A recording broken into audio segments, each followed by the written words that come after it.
Hi friends, నేను miss వచ్చాను. ఈరోజు నేను మునగాకు పొడి అండి. మునగాకుని ఇలాగా శుభ్రంగా కడిగించుకొని ఆరబెట్టుకోవాలండి. ఒక క్లాత్ మీద ఆరబెట్టుకొని నీడలోనే ఆరబెట్టుకోవాలండి, ఎండలో ఆరబెట్టుకోకూడదు. అలాగే కరివేపాకు కూడా కడిగేసి ఆరబెట్టుకోండి. అలాగే 2 స్పూన్లు శనగపప్పు, 1 స్పూన్ మినపప్పు, అలాగే టేస్ట్కి తగ్గ సాల్ట్, కొద్దిగా జీలకర్ర, 2 స్పూన్లు ధనియాలు, ఇవన్నీ ఒకసారి వేయించుకోవాలండి. అలాగే చింతపండు, మనకి టేస్ట్కి తగ్గ చింతపండు అండి. నేనైతే 1 నిమ్మకాయ సైజు చింతపండు వేసుకున్నాను, పెద్ద నిమ్మకాయ సైజు చింతపండు. అలాగే మిరపకాయలు, మీ కారాన్ని తగ్గ వేసుకోండి మిరపకాయలు. ముందుగా పెనం కాలేక అందులోని శనగపప్పు వేయించుకోండి. దీనికి నూనె అక్కర్లేదండి, నూనె లేకుండానే వేయించుకోవాలి. అలాగే మినపప్పు కూడా వేసుకొని వేయించుకోండి. ఈ 2 వేగాక మినపప్పు శనగపప్పు వేగాక ధనియాలు వేయించుకోండి. అలాగే జీలకర్ర కూడా వేయించేసుకోండి. ఆ వేడికి వేగిపోతుంది. పక్కన ఒక ప్లేట్లో తీసుకొని ఉంచుకోండి. అలాగే అందులో అదే పెనంలో మిరపకాయలు కూడా వేయించుకొని పక్క ఒక ప్లేట్లో వేసుకోండి. అలాగే కరివేపాకు కూడా వేయించేసుకొని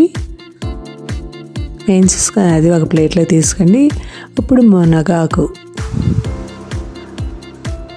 డొమెస్టిక్ లీవ్స్ వేయించుకోండి. ఇలాగా వేయించేసుకొని ఒక పెనంలో చింతపండు కూడా వేరేగా వేయించుకోండి. చింతపండు విడదీసుకొని బాగా వేయగాలండి. వేగితే మనకి మిక్సీ ఆడితే ముద్దగా ఉండదు, పొడిలాగా అయిపోతుంది. మీరు అలా ట్రై చేయండి. ఆ చింతపండు కూడా పక్కకు తీసుకోండి. ఇప్పుడు మిక్సీలో ముందు మిరపకాయలని చింతపండు గ్రైండ్ చేసుకోండి. మిరపకాయలు ఉప్పు వేసుకొని గ్రైండ్ చేసుకోండి ముందు. అలాగే చింతపండు కూడా వేసుకొని గ్రైండ్ చేసుకోండి. ఇలాగా చూసారా, మిరపకాయలు చింతపండు ఉప్పు గ్రైండ్ చేసుకొని మెత్తగాని అందులోనే మనం వేయించిన పప్పులు కూడా మిక్సీ చేసుకోండి. వేయించిన శనగపప్పు మినపప్పు ఇలా మిక్సీ చేసుకోండి.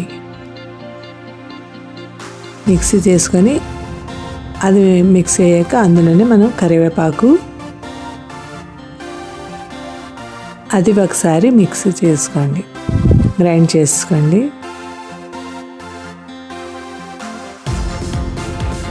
ఇలా చేసుకునే వల్ల మెత్తగా ఉంటుంది. ఇందులోనే ఇప్పుడు మునగాకు ఉంది కదండి, ఇవన్నీ వేయించుకొని చల్లారి పెట్టుకున్నాక అప్పుడు మిక్సీ చేసుకోండి. వేడి మీద మిక్సీ చేసుకుంటే మీకు ముద్ద కడుతుంది, అంటే వండ కడుతుంది అంటారు. ఇలా పొడిగా ఉండదు. అన్నీ చల్లారి పెట్టుకొని గ్రైండ్ చేసుకోవాలండి.